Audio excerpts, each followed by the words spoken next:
바울이 이같이 변명하매 베스도가 크게 소리내어 이르되 바울아 내가 미쳤도다. 내 많은 학문이 너를 미치게 한다 하니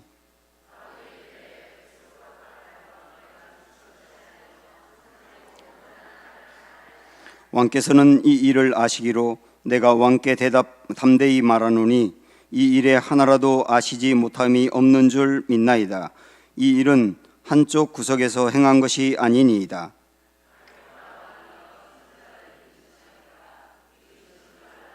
아그리빠가 바울에게 이르되 내가 적은 말로 나를 권하여 그리스도인이 되게 하려 하는도다.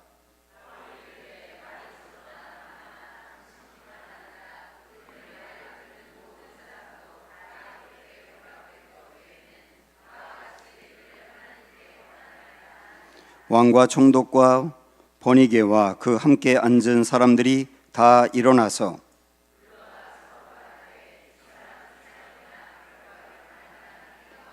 같이 읽습니다. 이에 아그리빠가 베스도에게 이르되 이 사람이 만일 가리사에게 상소하지 아니하였더라면 석방될 수 있을 뻔하였다 하니라. 아멘. 네, 우리 주변에 있는 분들 둘러보시면서 사랑합니다, 축복합니다, 인사합니다. 이 모니터 스피커 한번 확인해 보세요.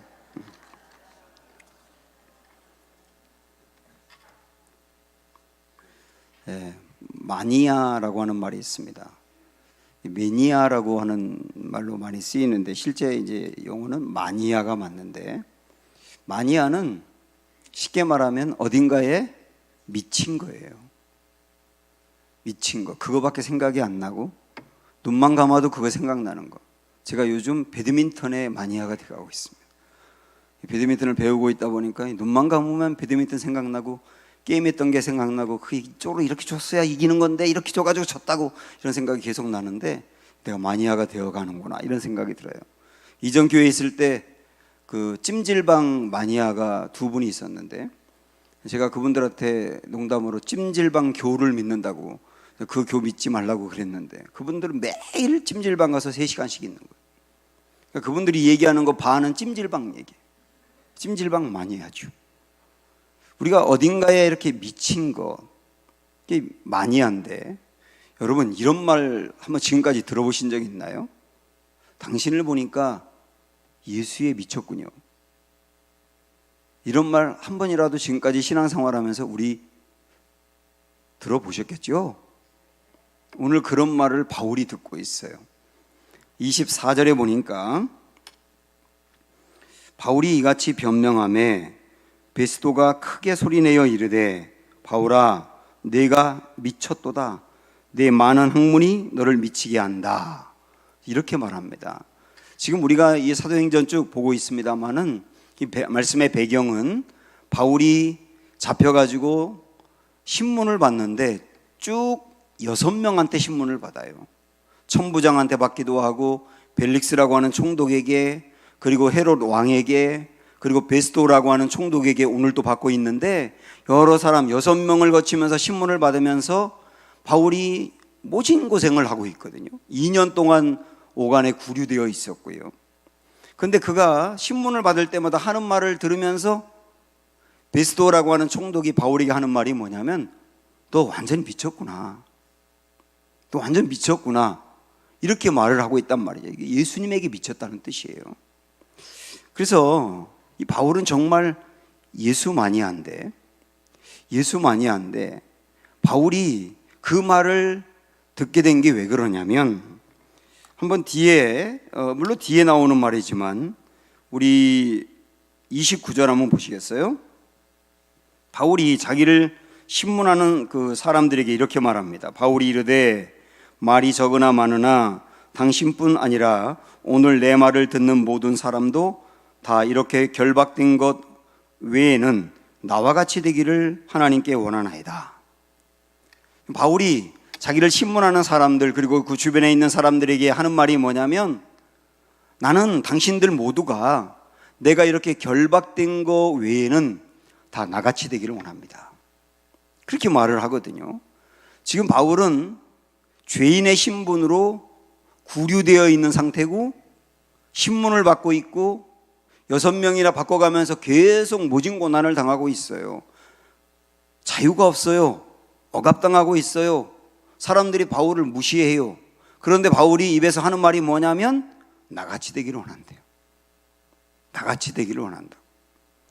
있을 수 있는 일이 아니지 않습니까? 그러면 바울이 여기서 나같이 되기를 원한다라고 하는 것은 그가 무슨 교만해서 그런 말이 아니에요.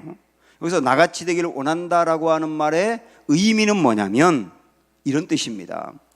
인간 바울같이 되기를 원한다는 말이 아니고, 나 바울은 예수님을 만나면서 내가 죽었고 내 안에 예수님이 지금 살아있다. 나는 죽었고 나 지금 예수로 사는 사람이다.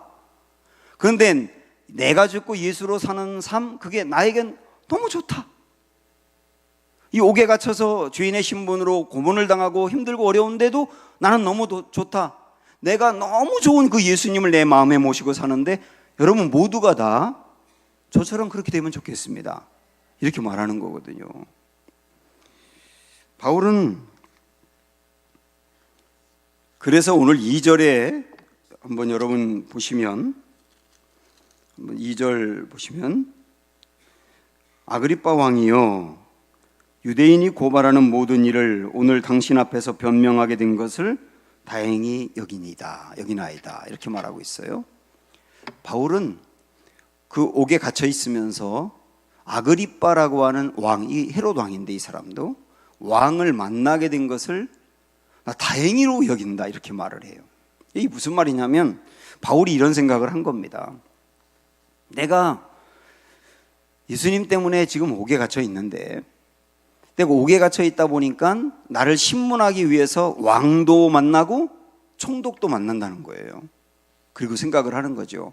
만약에 내가 지금 죄인의 신분으로 여기에 있지 않는다면 내가 어떻게 왕을 만나서 그에게 복음을 전할 수 있는가? 내가 어떻게 총독을 만나서 총독에게 예수님 이야기를 할 수 있는가? 내가 지금 죄인의 신분이 아니라고 한다면, 평범한 사람에 불과하다고 한다면 이 사람들을 만날 가능성은 완전히 희박한데, 내가 죄인이 되다 보니까 왕에게 복음을 전할 수 있네?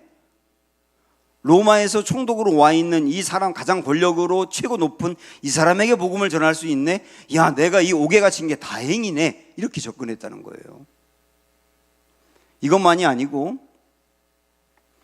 오늘 이 말씀 거의 끝에 보면 베스도라고 하는 이 총독하고 아그리빠라고 하는 왕이 두 사람이 함께 바울을 신문했거든요.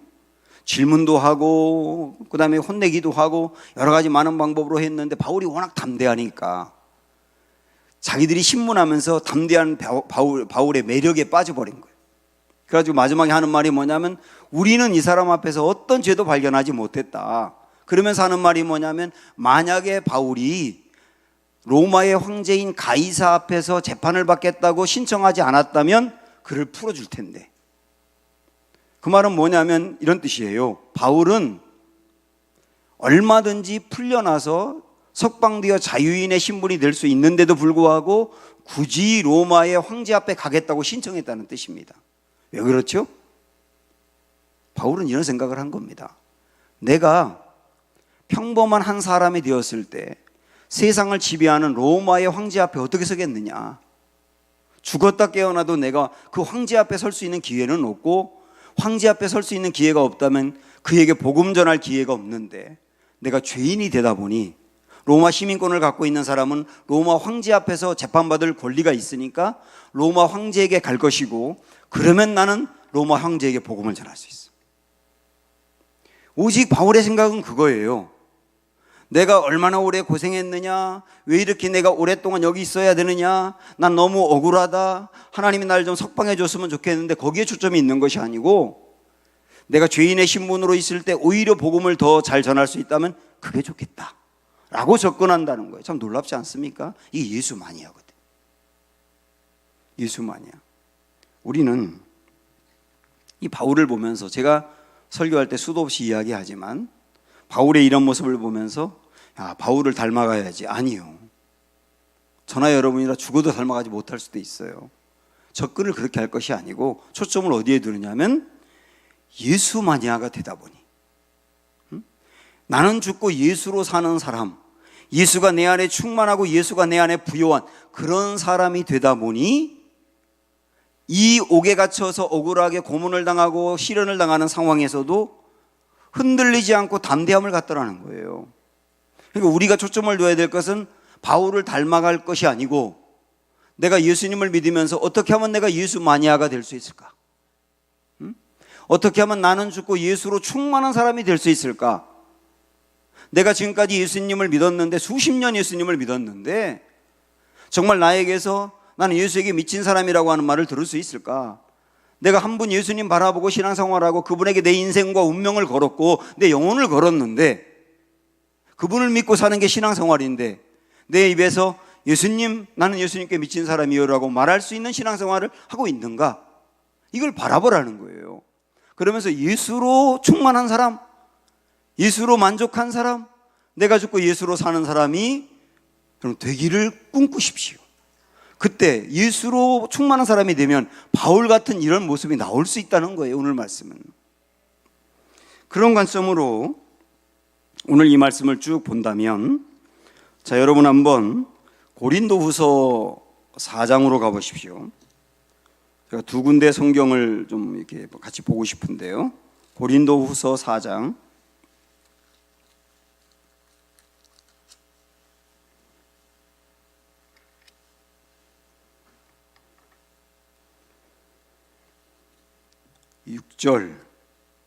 5절부터 봅니다. 5절.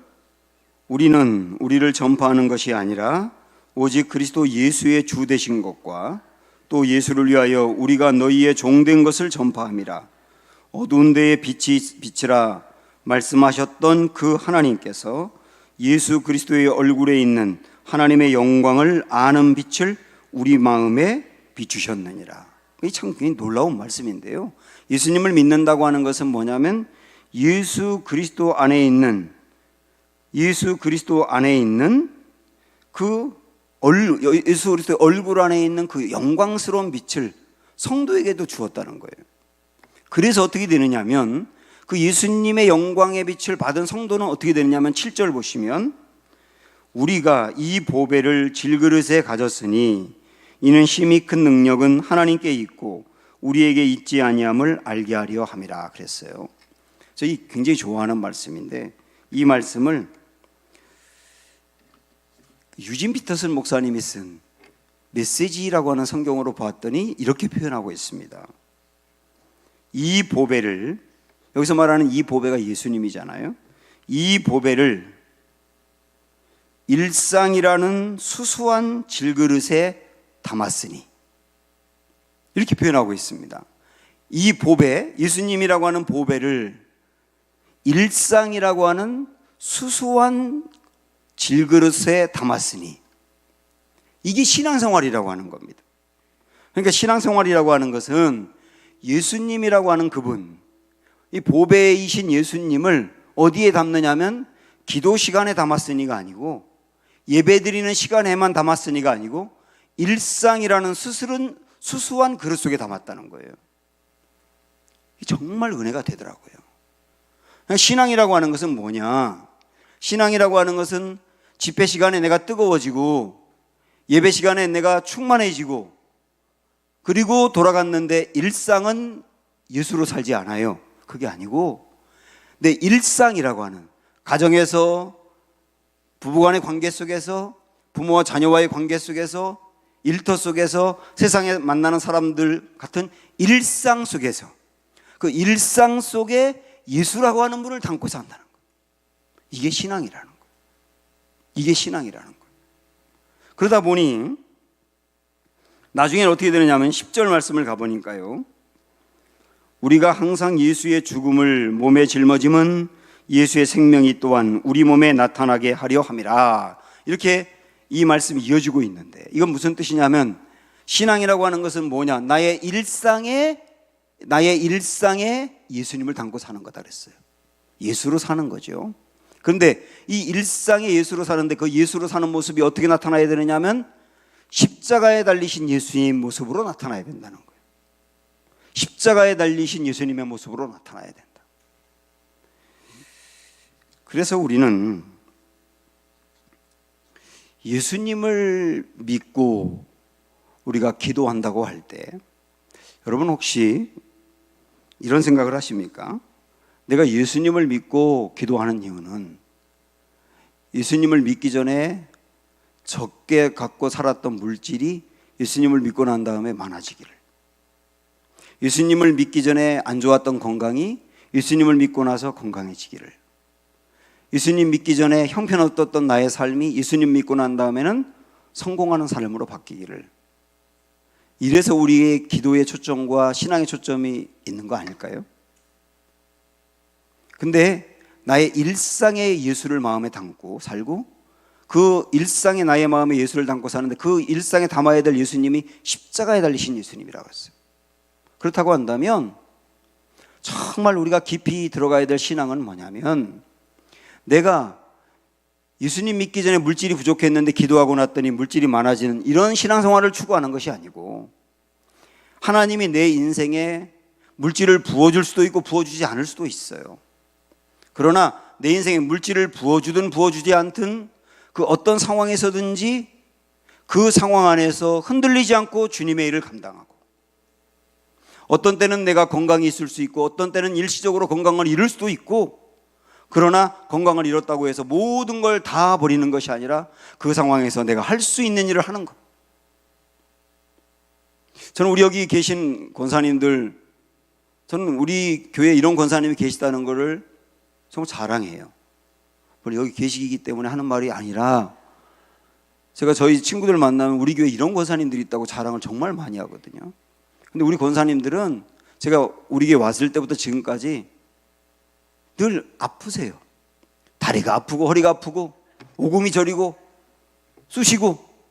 그런데 우리 권사님들이 마음에 가진 생각은 뭐냐면, 이 자리는 내가 지켜야 돼. 이 자리 내가 지켜서 우리 교회를 위해서 기도하고 목사를 위해서 기도하고 한국 교회를 위해서 기도해야 돼. 그게 우리 권사님들이 받은 사명이. 그러니까 내가 건강이 나쁘다고 해서 이제는 내 건강이 이렇으니 다 틀렸어가 아니라, 건강이 약하면 약한 대로 어떤 내 주사를 맞고 와가지고 앉아 계시고, 그 모습으로 흔들리지 않는 거예요. 하나님이 내게 부어준 것 때문에 이만큼 주었으니까 이만큼 하고가 아니라, 부어줄 때도 있고 부어주지 않을 때도 있는데 그냥 하나님을 신뢰하면서 부어주지 않을 때는 그 모습으로 할 일을 하라고 하는 것이구나 하고 감당하는 거예요. 저는 이게 십자가에 못 박히신 예수를 붙들고 사는 삶이라고 보고 있거든요. 이게 예수님으로 충만한 삶이 아니겠습니까? 그 정말 감사하고 있고, 우리 모두가 그렇게 예수로 충만한 사람이 되시기를 축복해드리고 싶어요. 아브라함이요,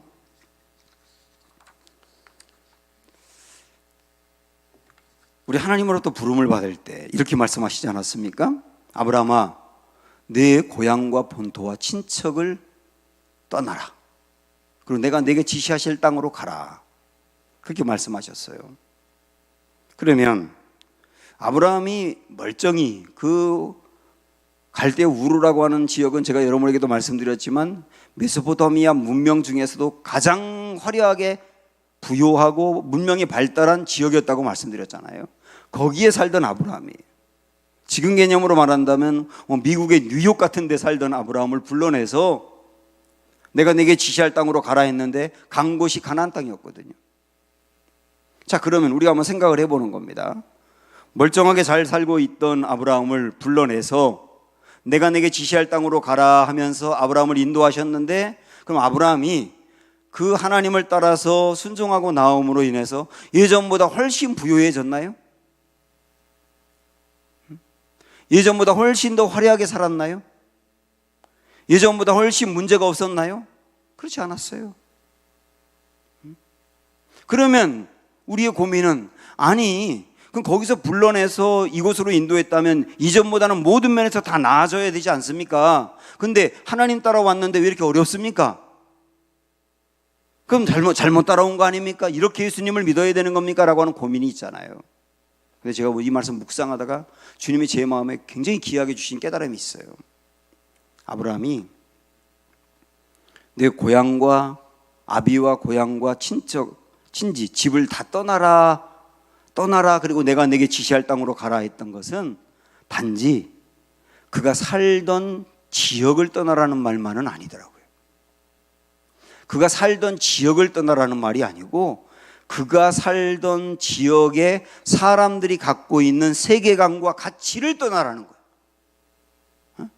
그가 살고 있던 메소포타미아 문명의 최고의 문명인 갈대 우루 지역에 사는 사람들이 갖고 있는 세계관과 가치관은 뭐냐면 돈이 많으면 가장 잘된 것, 그 다음에 성공하면 최고인 것, 그 다음에 돈이 없으면 실패한 것, 건강이 약하면 무너진 것, 이 구도로 생각하는 사람이었거든요.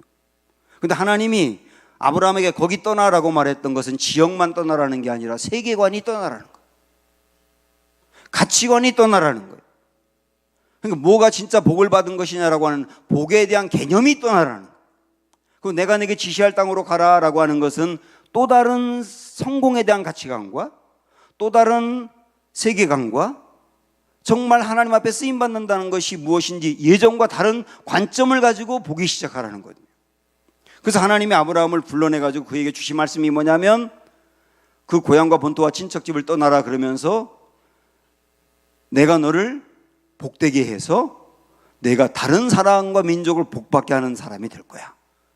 이게 주님이 떠나라고 하는 중요한 부분이었고 새롭게 가지라고 하는 중요한 부분이었더라고요. 그러니까 주님은 내가 복을 받는 거, 내가 부유해지고 내가 건강해지고 내가 성공하고 그러는 것이 복이라고 생각했던 아브라함을 거기서 불러내서 내 개인이 잘 되고 내 가족이 잘 되고 잘 사는 거 그게 복이 아니고 다른 사람을 잘 되게 하는 게 진짜 복인 거야. 이제 그 길로 가. 내 인생 그 길로 가. 그게 하나님이 아브라함을 불러낸 중요한 목적이더라.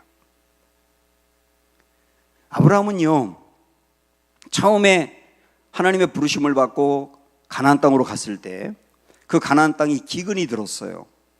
그러니까 뭐야 이게, 하나님이 떠나라 해서 떠났고 오라고 해서 여기까지 왔는데 그럼 나를 불렀으면 잘 살게 해야지, 기근이 뭐야 기근이. 그러면서 거기를 뒤도 돌아보지 않고 애굽으로 갔지 않습니까? 그거는 처음 하나님을 믿고 따라갈 때 내가 하나님을 믿었으니까, 교회를 나왔으니까, 이제 이 정도 열심을 내고 예배를 드리니까, 이 정도 또 봉사를 하니까 하나님이 이 정도 줘야지라고 하는 생각을 우리도 다 가졌지 않습니까? 옛날에 그런 아브라함이었던 거거든요. 근데 거기서 한 단계 아브라함이 성장해 가고 내려놓을 거 내려놓고 다시 생각할 거 다시 생각하면서 나중에 어떻게 되느냐면, 제가 이 부분도 여러분과 한번 나누었습니다마는 창세기 18장에 보면 하나님께서 아브라함을 찾아오셔가지고 두 가지 말씀을 하세요. 첫 번째는 아브라함아, 내가 너를 복받게 할 거야. 너 내 이름이 잘 알려지게 될 거고 너 성공하는 인생이 될 거야. 쉽게 말씀드리면 그런 말씀을 하나 주셨어요. 그 다음에 두 번째 이어서 주신 말씀이 뭐냐면 그런데 너의 조카 롯이 살고 있는 소돔 땅은 망하게 될 거야. 너무 죄악이 관영해서 그 땅은 불로 심판을 받게 될 거야 하는 말씀을 또 하나 주세요. 그러니까 아브라함이 받은 게 두 개의 말씀이에요. 하나는 아브라함 개인이 잘 된다는, 복 받는다는 말씀을 하나 받았고, 두 번째는 소돔이 큰일 났다요. 소돔이 죄를 져서 망하게 되었다. 소돔이 큰일 났다. 이 두 말씀을 하나님 주셨다고요. 그때 아브라함이 어떻게 합니까? 내가 받을 복이 어떤 것인지 궁금하고 이 복을 언제 줄 것인지, 얼마나 많이 줄 것인지 얼마나 궁금하겠어요. 그것을 하나님께 물어가면서 하나님 언제 주실 건가요? 내가 받으려고 하는 복이 얼마나 좋은 건가요? 거기에 대해서 관심을 갖지 않아요. 오히려 아브라함이 관심을 갖고 하나님께 묻는 것은, 하나님, 그 소돔 땅 하나님이 멸망시키겠다고 하는 그 땅에 의인이 50명만 있으면 살려주실 건가요? 그럼 50명만 있으면 살려주지.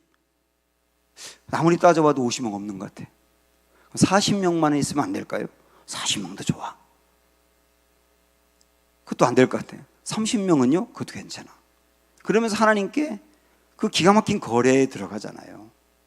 여러분, 여기서 아브라함의 관심이 어디에 있는지를 보세요. 내가 복받고 내 가정이 잘 되고 내가 성공한다, 그거에 대해서 관심이 가 있는 게 아니고 소돔성을 어떻게 하면 살릴까에 관심이 가 있다고요. 전 이 말씀을 보면서 아브라함이 드디어 내가 다른 민족과 사람들을 복받게 하는 사람이 될 거야 라고 하는 그 단계에 올라왔구나. 내 복보다 다른 사람의 복에 더 관심을 갖고 어떻게 하면 그들을 살려내고 그들을 세울까? 어떻게 하면 그들에게 복받게 할까에 온통 관심이 가 있구나. 하나님이 정말 주려고 했던 복이 이건데 아브라함이 거기까지 가 있구나. 이게 제 마음에 너무 강하게 다가오는 거예요. 사랑하는 여러분, 예수로 충만한 사람, 나는 죽고 예수로 사는 사람, 우리가 바라보고 늘 달려가야 될 우리의 소망이에요. 그게 예수만이 하거든요. 그렇게 올라갔던 바울은 어떤 경우와 상황에서든지 어떻게 하면 지금 이 상황에서도 남들이 보면 망했다고 하는데 망했다고 하는 이 상황에서도 어떻게 하면 주님을 드러낼 수 있을까? 어떻게 하면 여기서도 내가 일할 게 있을까? 어떻게 하면 여기서도 내가 쓰임받고 하나님을 높일 수 있을까? 그거에 관심을 갖고 그 일을 이루어내는 이런 인생, 우리도 달려갈 수 있기를 소망하고, 그러기 위해서 오늘 우리가 기도하는 중에 예수님으로 충만한 사람이 되는 은혜가 있기를 주님의 이름으로 축원합니다. 주가 보이신 생명의 길 함께 찬양합니다.